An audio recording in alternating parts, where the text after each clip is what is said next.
Hello, everyone. My name is Erica. You can call me Lulu. Before I actually get into this story, I would like to give you a little background about myself. I grew up in a Christian home.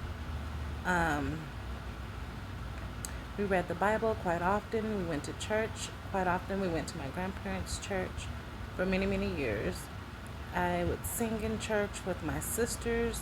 I have two sisters, an older sister and a younger sister.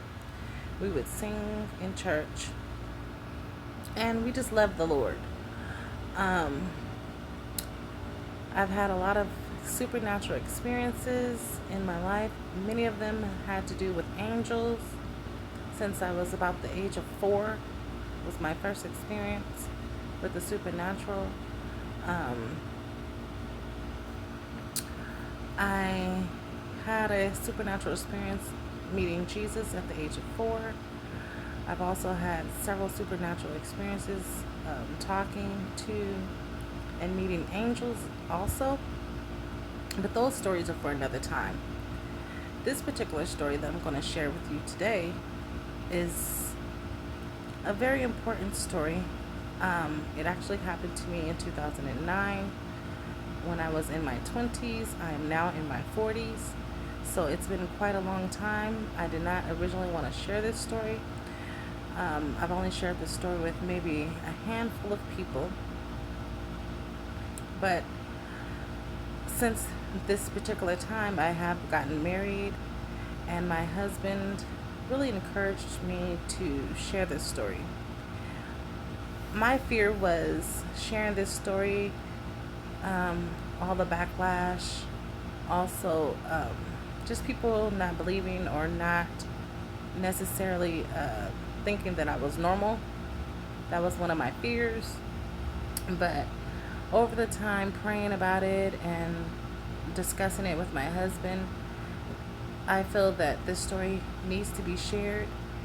Even if it helps one person, that's better than none. So, let's get into the story. In 2003, I met a girl.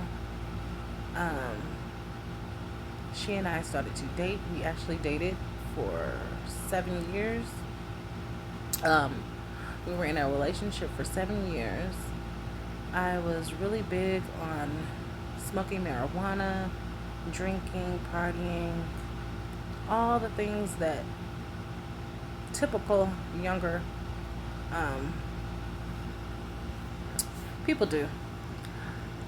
Like I said, I'm not going to say that every young person does it, but I did. Um,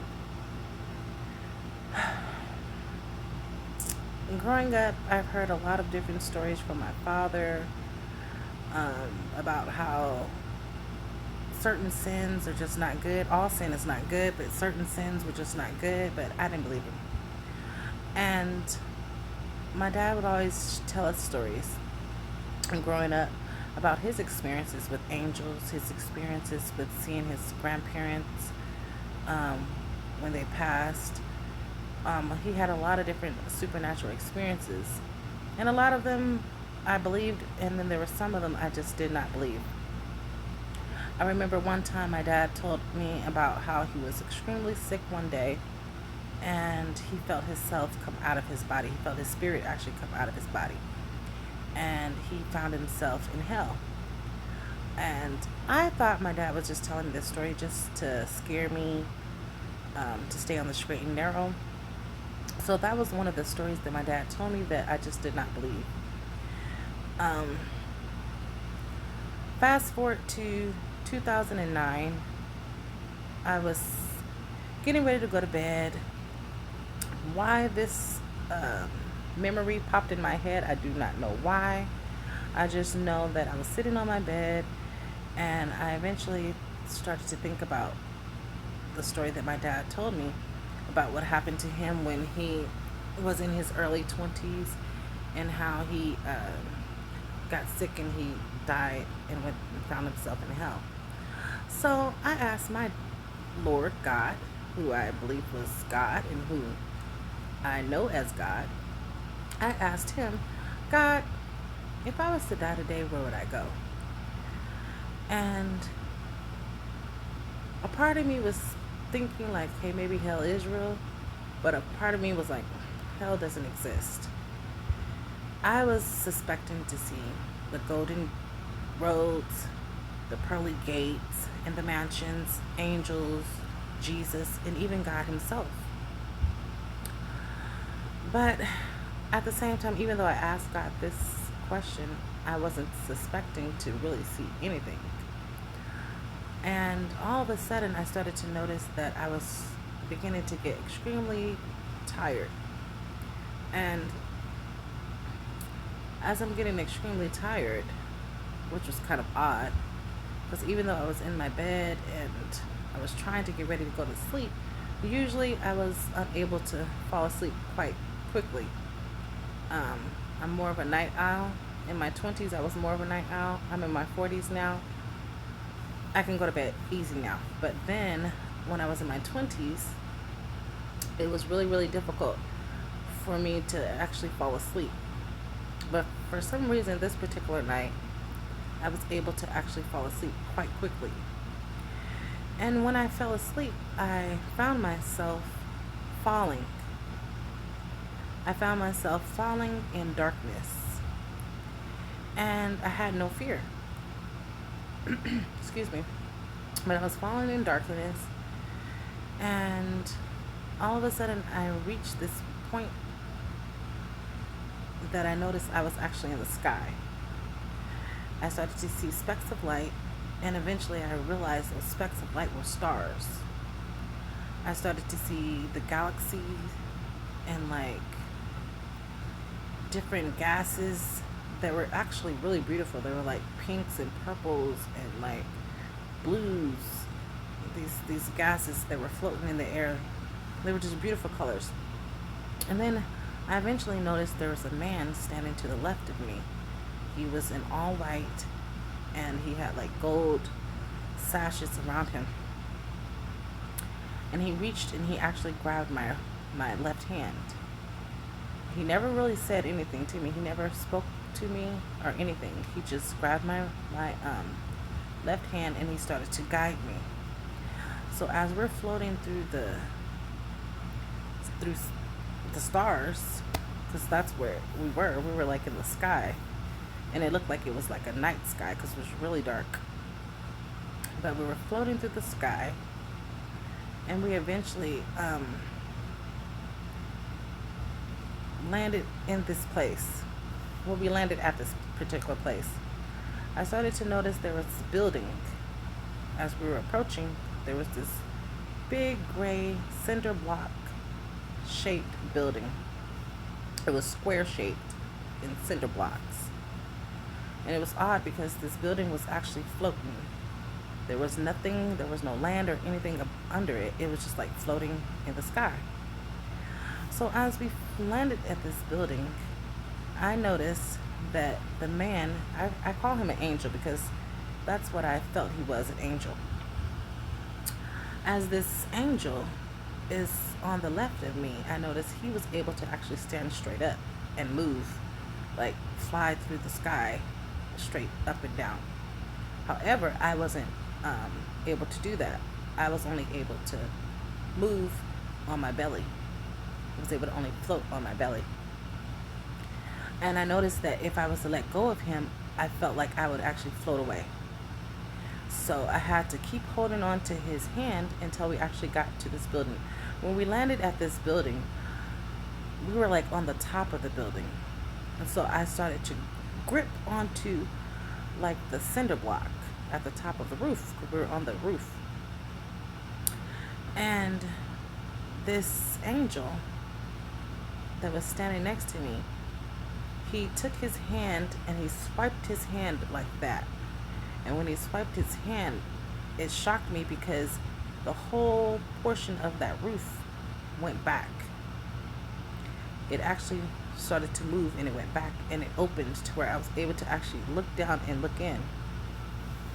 And when I was looking down and looking in, I noticed I seen many, many people walking around, very slow pace, almost like in a trance,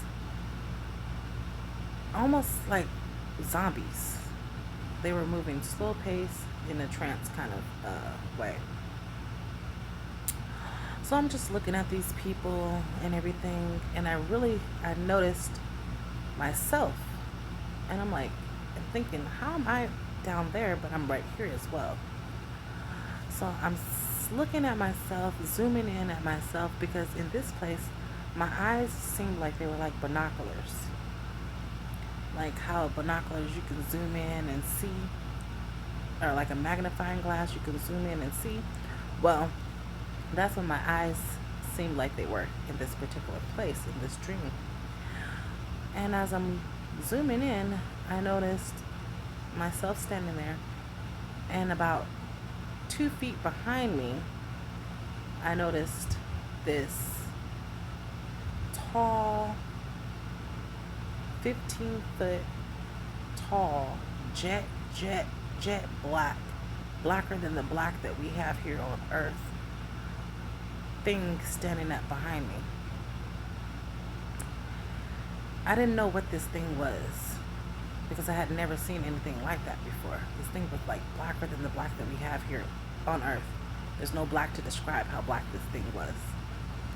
I instantly knew that it was a demonic spirit. It was a demon. And as I started to zoom in on this demon, I was able to see features. I was able to see that it had teeth. Every tooth that was in its mouth was so sharp that they were like razor blades. It had no flat teeth. All teeth were sharp. That kind of terrified me looking at that, because I'm like, what in the world is this big thing that looks like this? Just the look alone is something that can cause really bad post-traumatic stress. I started to notice and zoom in on its hands, and I realized that the hands were long, but the nails, what should have been nails, were shaped like claws, but not the typical claws that you think you would see, like you would see in a scary movie or something. No, these were actual knives. It was made out of metal. They looked like knives. And as I'm looking at this, I'm thinking like, whoa, like what is this? All of a sudden, I can hear this thing. I can actually hear this thing's thoughts. I can hear that it did not like me. It wanted to smash me like a pancake, and it wanted to rip me to shreds. I can hear its thoughts. And I instantly knew that this thing was not good. I all of a sudden started to feel fear. I felt fear come over my body. Not the fear that we have here on Earth. It's a totally different fear. Fear of spiders, fear of bugs, or claustrophobia, things like that. That's nothing compared to this fear that was over here in this place. This fear actually consumed me. This fear actually lives. This fear over there lives. So I started to shake. I was trembling and shaking. And I'm trying to look over at the angel that was standing next to me to tell him to get me out of this place. I want to go. I don't want to be there no more. And when I thought this, I instantly woke up out of this dream. I was trying my best to stay woke. I was trying my best not to go back to sleep no more. I was going to try to stay up all night. But I guess God said no. Because within like a minute or two, I was back to sleep. And that has never happened to me. But I was back to sleep. And this particular time, I was back in this dream as well. But this time, the angel was not with me. I was there by myself. And as I started to walk through this gray cinder block building, It originally looked at like cinder block walls and everything. But the more that I actually started to go deeper into this place, I started to realize that the walls started to look very rocky, almost as if it was like a cave, like if I was entering into a cave. And I noticed I started to hear noises. So I looked over to the right of me, and there was a big opening. And when I looked over, I seen multiple people in this room, and they were all laying down on the floor, naked. I seen men of all different shapes and sizes. Majority of them in this particular area were men. And I was thinking like, what is this? Why are these people naked? So I look over and I see this man walking, approaching me. And this man, I asked him, "Excuse me, sir, how do I get out of here?" Because I started to notice that I seen no doors, and I started to notice that I seen no windows. So I was thinking like, how do I get out of here? So when I asked this man, he looked up at me. He had black eyes, like if he had been punched in the eyes or a really bad accident or something. And when he actually looked up at me, he started to laugh. And he said, "You can never leave." When this man told me that I could never leave, I instantaneously knew where I was. I knew I was in hell, the place that I did not believe in. I knew I was there. How do I know? I don't know. I just know that I knew that I was there. So I started to look over to the right of me where all these people were at. And I noticed there was this big, 8 feet tall man in overalls. His face was like burnt on the sides. Like if like a burnt victim's face would look, or this is how he looked. He had like a burnt face. And he was huge. He was 8 feet tall, and he had shoulders that were like 4 feet wide. And he was picking these people up, and he was searching them out and looking at them and getting ready to pick them up. And I realized there was a big black hole. I originally thought it was a sticker. Why I thought it was a sticker, I don't know. But it was jet black, and it was like perfect round circle. So I thought it was just like a big black sticker on the ground. And as I'm looking at this big giant, he started to grab people up. 6 foot tall, muscular, bodybuilder shaped men, picking them up, tossing them into this hole like they were rag dolls. I started to get fearful because I'm like, oh no, these people they're being thrown into hell. I just knew that I was in some kind of holding cell, and I didn't want to be next. So I'm still trying to find a way out of here.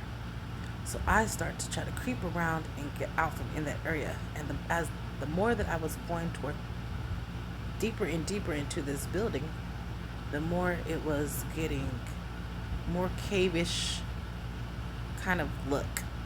Like it was getting more rocky. The walls were more rocky, and the ground looked it to be more rocky as well. Well, I get to this other portion, and it was like ahead of me, and I noticed I seen another one of those men. He was 8 feet tall as well. He had burnt looking face as well, and he had the huge 4 feet wide shoulders also. When I get into this area, I notice this area had more of women.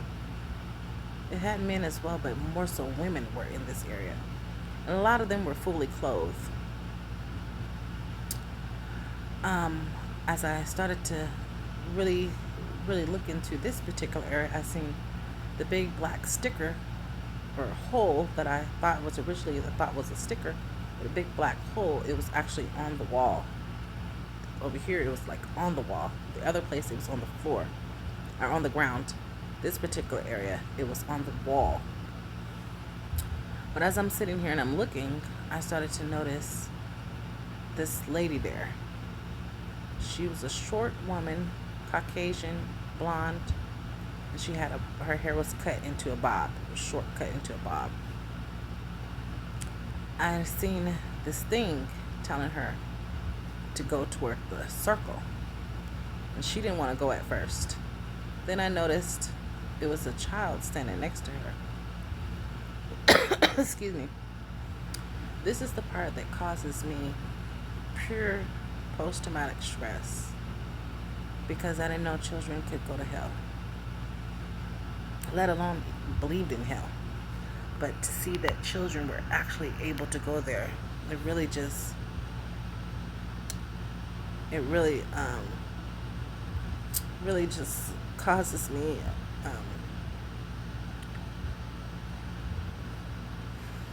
to get very emotional. But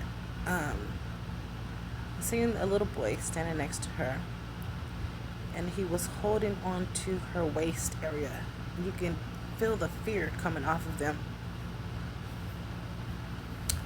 And this big, giant demon thing, or whatever it was, he told them to go inside the circle. And they didn't want to go in. He told them 3 times to go in, and they didn't want to go in there. By the 3rd time he told them to go inside, he did something with his eyes. What he did with his eyes, I'm not sure, but he did something with his eyes. And when he actually did this squinching thing with his eyes, the circle started to open up. I could hear noises coming from the circle. And originally I didn't know what those noises were because it was really faint at first. But the more the circle opened up, it had like a screeching sound to it, like a type, I don't know. It had a screeching sound to it. But as the circle started to actually open up, I realized I was hearing voices coming from the circle. And once the circle completely opened up, the lady and the little boy who was 8 years old. How do I know he was 8? Because the number 8 was above his head. They died in a car accident. The Lord showed me that. They died in a car accident and ended up in this holding cell kind of place. And when the circle eventually opened up completely, this demonic giant demon thingy, it did something with its eyes and it pushed them in. Unwillingly, they went in. And as they started to fall in, I can hear voices, screams from thousands. It sounded like it was thousands of people, to where their screams were almost like in harmony, to where you could not really make out how many there was. You just knew that there was a lot of them, more than thousands of voices screaming in agony. And when I seen this, I tried to run to get away because I didn't want to get thrown in this circle to fall into hell, because I believe that's where they were falling into hell. So I started to run to try to get away, and I basically woke up. But the moral of this story is to hell is real. There is a holding cell as well. Before I guess after judgment, maybe you go there. I'm not sure. But this place was a place where they were being tossed into these big jet black circles. And I can hear screams coming from these circles. The moral of the story is we have to put God first no matter what we do in life.